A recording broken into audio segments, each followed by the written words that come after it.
All right, so Charles Oliveira remains champion of UFC welterweight, and he did so by beating Dustin Poirier. And I thought everything he did in the fight was strategically correct when you look back on it. He kind of attacked Poirier right away. He smothered Poirier, kept the fight in close distance, where he could kind of nullify some of Poirier's boxing. Now Poirier was able to get off the fence and hurt Oliveira a couple of times with his punches. But I think the one thing Oliveira did, and this is something that Ryan Bowe mentioned, I was talking with him on the phone after the event, and that is you saw a couple of fights tonight, and one was this one, the other one was the fight where Eric Anders lost, where American fighters are kind of struggling to adjust to some of the traditional takedowns that jiu-jitsu guys have used from the beginning of the sport.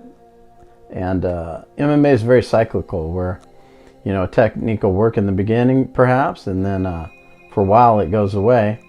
There's some generational turnover in fighters, and then these techniques come back and work again. And you saw that with Poirier and Oliveira. Oliveira was able to get Poirier to the fence and kind of use his legs to aid in the takedown. American fighters are more used to fighting freestyle wrestlers, guys that are going to shoot double, single legs. Not a lot of guys who are going to work to use trips or, maybe drag their opponent to the mat to get to their back, or takedowns from the clinch. You don't see a lot of Greco-Roman wrestlers in MMA these days.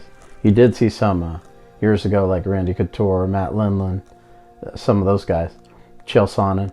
But today you don't see a lot of them. So I think American fighters are well adjusted to defending the traditional open shot takedowns of freestyle wrestler, but not kind of the jiu-jitsu unconventional takedowns that they would do from the clinch, and using trips and trying to drag their opponent to the mat, by stepping their foot between the legs and things like that. And Oliveira was able to do that. And when he got the fight to the ground in the second round, he was on top of Poirier for about 4 minutes. Landed a lot of good elbows, and I thought, if he comes back out and gets a takedown right away in round 3, Poirier may not be able to recover, because he took a lot of hard shots in round 2.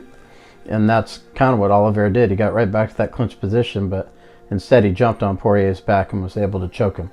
So it was a great job by Oliveira, and all the tactics he used, when you're looking at strategy, they all made sense and they all worked very effectively.